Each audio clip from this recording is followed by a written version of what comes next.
बिस्मिल्लाहिर्रहमानिर्रहीम। Dear students, Assalamu alaikum. This is Professor Muhammad Atif in front of you. Welcome to online lectures. आज इस lecture में हम start करने जा रहे हैं आपकी second year chemistry chapter number 5 जी। Second year chemistry chapter number 5 with the name of halogens and noble gases जी। आपके पीरियोडिक टेबल की बात करें तो उसके बिल्कुल लास्ट साइड पे ये दो ग्रुप्स जो हैं अवेलेबल हैं, 7th ए और 8th ए ग्रुप के नाम से। ये 7th A group and 8th A group के नाम से ये दो हमारे पास ग्रुप्स हैं। और जो 7th ए ग्रुप की बात करें तो उसमें एलिमेंट्स को हम देखेंगे। 7th ए ग्रुप को हैलोजेंस के नेम से जानते हैं और 8th ए ग्रुप को ये सामने भी आपके पास मेंशन किया हुआ है कि 7th A group elements are called halogens and 8th A group elements are called noble gases. तो इन दोनों ग्रुप्स की डिटेल देखते हैं। पहले नंबर पे कि why 7th A group elements are called halogens. 7th A group के एलिमेंट्स को हम हैलोजेंस के नेम से क्यों जानते हैं? तो the word halogen is drive from Greek language hales and genes. ठीक है, the word hales mean salt and genes mean forming. मतलब ये कि these elements are salt forming element. मतलब ये इन हैलोजेंस की हम बात करें, it includes fluorine, chlorine, bromine और आयोडीन। इन्हीं को ही मेजरली हम स्टडी करेंगे। एस्टाटीन भी इसी का ही मेंबर है वैसे। अच्छा, ये जब भी फर्स्ट ए और second A group, like first A group से हम सोडियम की बात करते हैं, सोडियम और ये हैलोजेंस में से क्लोरीन, या फर्स्ट ए ग्रुप में से पोटाशियम, यहाँ से ब्रोमीन, तो जब भी इनके एलिमेंट्स बनेंगे वो क्या होंगे? साल्ट्स होंगे। तो मतलब ये कि ये फ्लोरीन, क्लोरीन, ब्रोमीन, आयोडीन जब भी फर्स्ट ए सेकेंड ए के साथ मिलेंगे ये साल्ट बनाएंगे, या डिफरेंट अदर मेटल्स के साथ मिलने के बाद भी साल्ट बनाएंगे। तो ये most of the cases salt बनाते हैं, तो इन्हें साल्ट फॉर्मिंग एलिमेंट्स के नेम से जाना जाता है जी। आगे चलता हूँ मैं कुछ इनकी इंपॉर्टेंट प्रॉपर्टीज़ की तरफ। ठीक है, जो हैलोजेंस 7th ए ग्रुप के एलिमेंट्स हैं, हाँ जी, the halogens are 7th group elements in the periodic table. It contain fluorine, chlorine, bromine, iodine and astatine. हाँ जी, इसमें fluorine, chlorine, bromine, iodine and astatine elements included हैं। ये सारे के सारे नॉन मेटल्स हैं इसमें और quite similar in chemical properties. इन सब की प्रॉपर्टीज़ एक दूसरे से मिलती जुलती हैं। इसमें लास्ट मेंबर जो एस्टाटीन है, इट इज़ रेडियो एक्टिव और इसका मोस्ट स्टेबल जो आइसोटॉप है वो भी कुछ घंटे ही सर्वाइव करता है, उसके बाद डिसइंटीग्रेट होके टूट जाता है और इसको हम कम्प्लीटली स्टडी नहीं कर सकते। क्यों? इसकी हाफ लाइफ बहुत शॉर्ट है। तो बाकी इन तमाम एलिमेंट की इलेक्ट्रॉनिक कॉन्फ़िगरेशन की बात करें तो हैलोजेंस को जनरल इलेक्ट्रॉनिक कॉन्फ़िगरेशन असाइन की जाती है NS2Np5। हाँ जी, ग्रुप नंबर 7th ए है तो वैलेंस सेल में 7 इलेक्ट्रॉन होंगे। In all of these valence shell, हाँ जी, हमारे पास फ्लोरीन की बात करें, it is member of second period. Second period का मेंबर है तो वैलेंस सेल क्या होगा? सेकेंड। और इसके वैलेंस सेल में 7 इलेक्ट्रॉन, बिल्कुल एग्जैक्टली सेम इलेक्ट्रॉनिक कॉन्फ़िगरेशन होगी, एस में 2 और पी में 5। सेम क्लोरीन की बात करें तो क्लोरीन थर्ड पीरियड का मेंबर है तो वैलेंस सेल इसका थर्ड होगा, 3s2 3p5। और फिर हमारे पास S में 2 P में 5 ये हमारे पास आ जाती है ब्रोमीन की इलेक्ट्रॉनिक कॉन्फ़िगरेशन।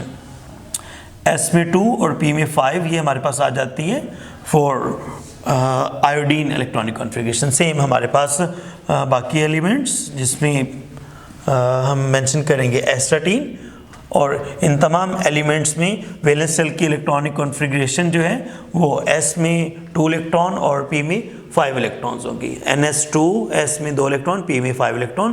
क्यों? क्योंकि ये 7th ए ग्रुप के मेंबर्स हैं, वैलेंस सेल में 7 इलेक्ट्रॉन्स होंगे। तो कुछ इन सब की इलेक्ट्रॉनिक कॉन्फ़िगरेशन जो है मैंने आपको यहाँ पे बता दी। आगे चलता हूँ अबाउट देयर फिजिकल प्रॉपर्टीज़ कि किस तरह की फिजिकल प्रॉपर्टीज़ रखते हैं। तो पहली बात तो ये कि ये जितने भी हमारे पास फ्लोरीन, क्लोरीन, ब्रोमीन, आयोडीन है, ये डाइटोमिक मॉलिक्यूल्स की फॉर्म में पाए जाते हैं। फ्लोरीन, क्लोरीन, ब्रोमीन और आयोडीन, इनकी मैं बात करता हूँ।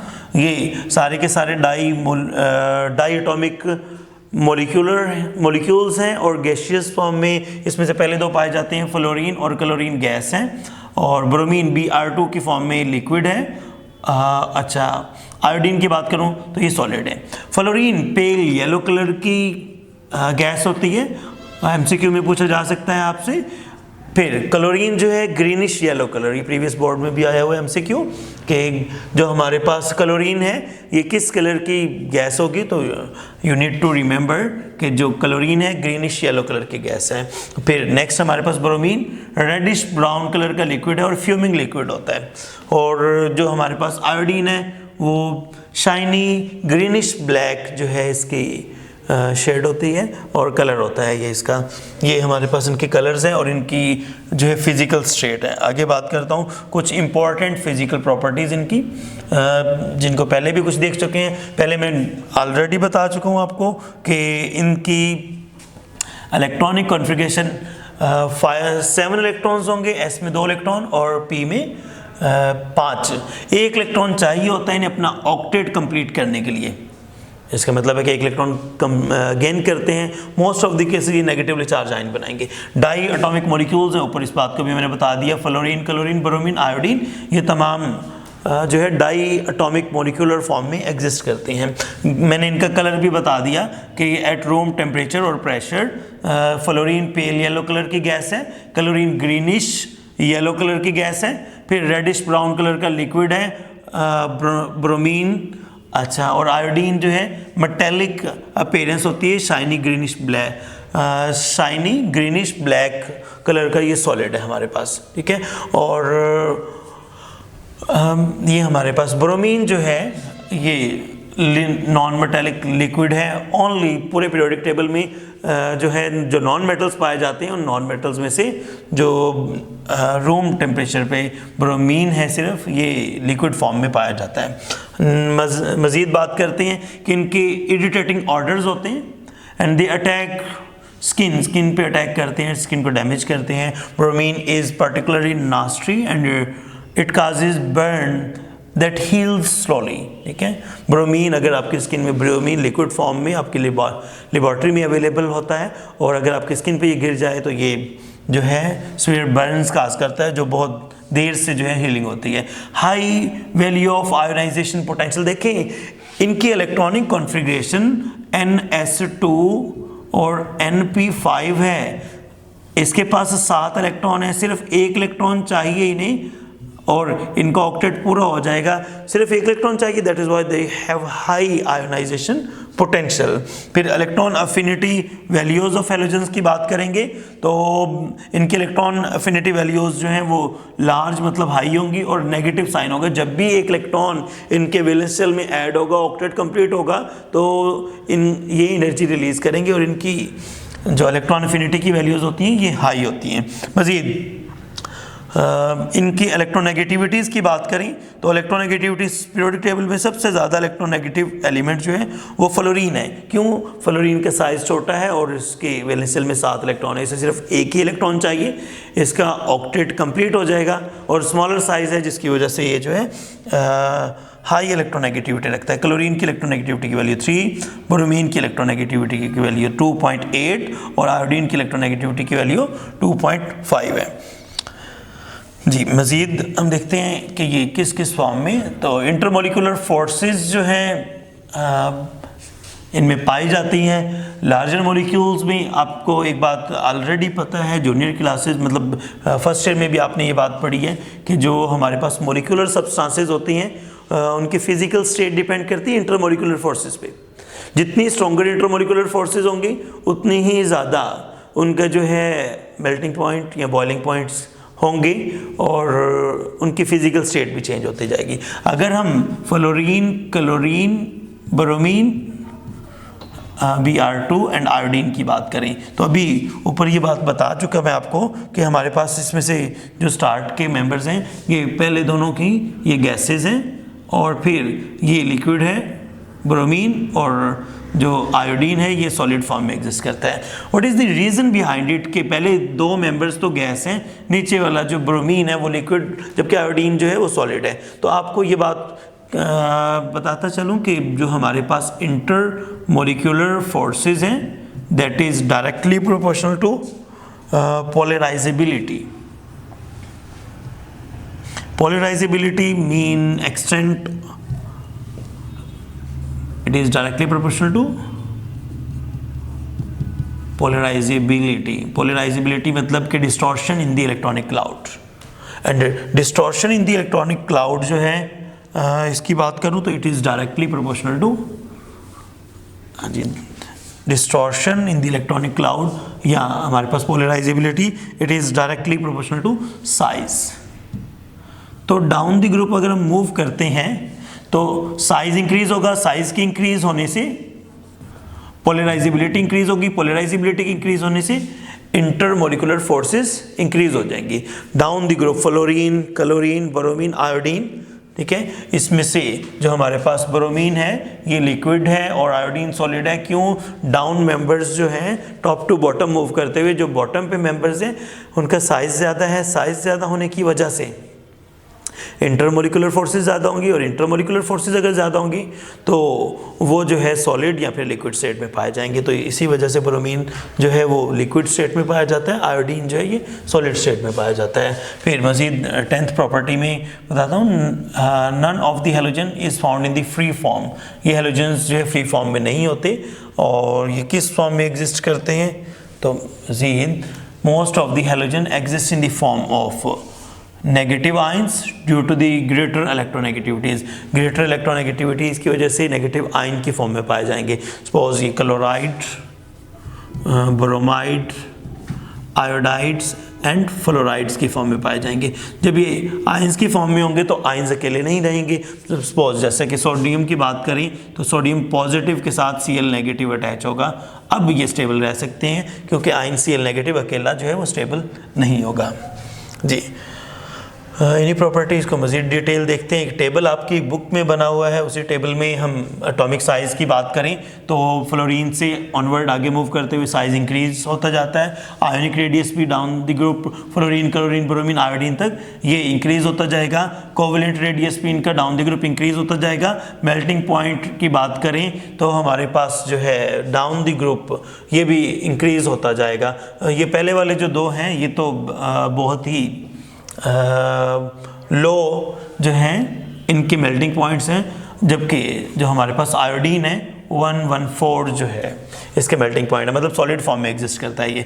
बॉइलिंग पॉइंट की बात करें तो बॉइलिंग पॉइंट भी डाउन द ग्रुप जो है इनके इंक्रीज होते जाते हैं। प्लस 184 होता है आयोडीन का जो बॉइलिंग पॉइंट है, जबकि शुरू में हमारे पास फ्लोरीन जो है जो कि F2 की फॉर्म में फ्लोरीन का बॉइलिंग पॉइंट -188 है। तो डाउन द ग्रुप इतना ज़्यादा चेंज कैसे आ गया?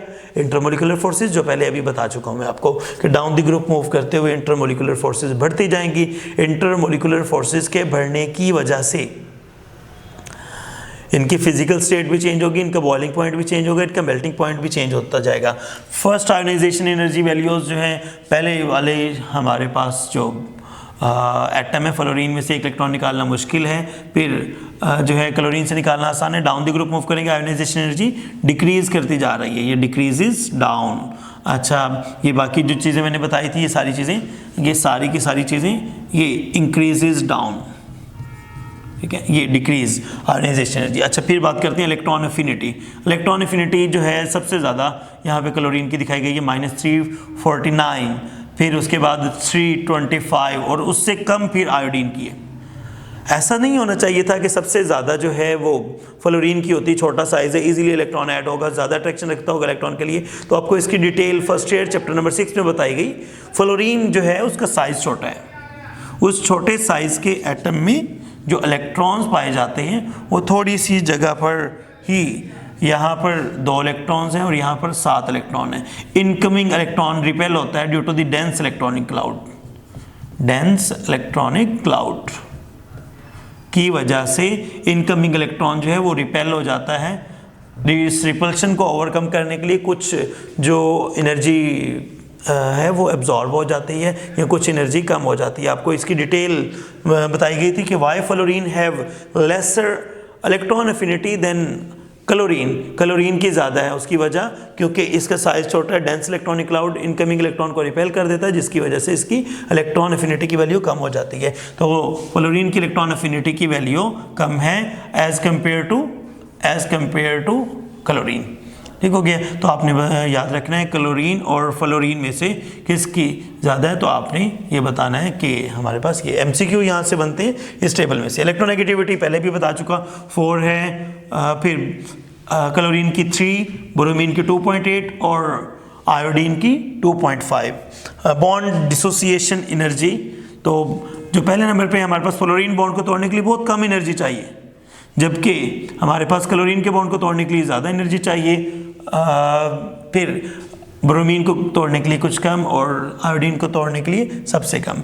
अच्छा, ऐसा होना चाहिए था कि फ्लोरीन बॉन्ड जो है ये शॉर्टर बॉन्ड है, ये शॉर्टर बॉन्ड है तो इसे तोड़ने के लिए ज़्यादा एनर्जी चाहिए थी, तो इसे कम क्यों? तो फर्स्ट ईयर चैप्टर 6 में इसकी डिटेल बताई गई थी कि फ्लोरीन के जो दो एटम्स हैं वो एक दूसरे के करीब करीब होते हैं, तो इनके इलेक्ट्रॉन्स भी बहुत करीब होंगे। अब इलेक्ट्रॉन्स एक दूसरे को रिपेल करते हैं, जिसकी वजह से ये बॉन्ड जल्दी क्लीव हो जाता है। ये बॉन्ड जल्दी क्लीव हो जाता है, जिसकी वजह से ये बॉन्ड जल्दी डिसोसिएट हो जाएगा। जल्दी डिसोसिएट होगा तो इसकी बॉन्ड डिसोसिएशन एनर्जी कम होगी। ऑक्सीडेशन स्टेट -1 शो करता है, जबकि हम क्लोरीन की बात करें -1, +1, +3, +5 और 7 ये वेरिएबल ऑक्सीडेशन स्टेट शो करते हैं। हाँ, लेकिन फ्लोरीन -1 ऑक्सीडेशन स्टेट ही शो करता है। क्यों? स्मॉलर साइज है, इलेक्ट्रोनेगेटिविटी ज़्यादा है, ये इलेक्ट्रॉन्स जो है हायर शेल्स में जो है मूव नहीं करवाता। कलर्स बता चुका आपको, रूम टेम्परेचर पे कलर्स की बात भी हो चुकी जी। ये था हमारे पास फिजिकल प्रॉपर्टीज़। डिसोसिएशन एनर्जी की बात भी हमने कर ली कि डिसोसिएशन एनर्जी फ्लोरीन की कम होती है। अब बात करते हैं अक्रेंस की, और अक्रेंस जो है, the halogen exist in the nature primarily in the form of compounds, free form में नहीं होगी। ठीक है, ये हैलोजेंस जो है ये फ्री फॉर्म में नहीं मिलेंगे हमें, ये किस फॉर्म में होंगे? कंपाउंड्स की फॉर्म में, फ्लोराइड, क्लोराइड, ब्रोमाइड, आयोडाइड्स की फॉर्म में। ये different type of halides salts बनाते हैं, और halides are soluble in the water, are found in the sea, salt lakes and underground beds of salt, सब इन चीज़ों में पाए जाते हैं। ये फ्लोरीन की बात करें तो fluorine exist as a fluorspar. Fluorspar के में calcium fluoride, cryolite, sodium aluminium fluoride, apatite, ये इंपॉर्टेंट, ये टेबल जो है इंपॉर्टेंट है ऐसे शॉर्ट क्वेश्चन एंड MCQs। अक्सर क्वेश्चन आता है कि write down the chemical formula of cryolite, apatite, या इसमें से कोई भी दो आपसे पूछे जा सकते हैं। तो क्रायोलाइट सोडियम एल्यूमिनियम फ्लोराइड, फिर apatite calcium fluoride, calcium phosphate, halite जिसे टेबल साल्ट या रॉक साल्ट भी कहते हैं, NaCl चैप्टर 2 में भी लिखा हुआ था। ये कहाँ पाया जाता है? साल्ट बेड्स, ब्राइन वेल, सी वाटर, सारी जगहों पे पाया जाता है। कार्नोलाइट हमने चैप्टर 2 में भी पढ़ा था, पोटाशियम और मैग्नीशियम का साल्ट्स के साथ में हाइड्रेट्स होते हैं। Potassium chloride, magnesium chloride, 6 water molecules. Bromine brine wells में, सी वाटर में पाया जाता है, sodium bromide, potassium bromide, magnesium bromide की फॉर्म में। और आयोडीन जो है deposits in the brine wells, और sodium iodate and sodium iodine O4 के फॉर्म में ही आयोडीन पाया जाता है। जी स्टूडेंट, ये था आज का हमारा लेक्चर, जिसमें हमने देखा what are halogens, 7th A group elements को हैलोजेंस क्यों कहते हैं, इनकी फिजिकल प्रॉपर्टीज़ क्या क्या हैं, और इनकी केमिकल प्रॉपर्टीज़ को इन डिटेल हम डिस्कस करेंगे, जो कि डिपेंड करती हैं इलेक्ट्रॉनिक कॉन्फ़िगरेशन पे। और तब तक के लिए इजाज़त, will see you in the next lecture. Allah हाफिज़।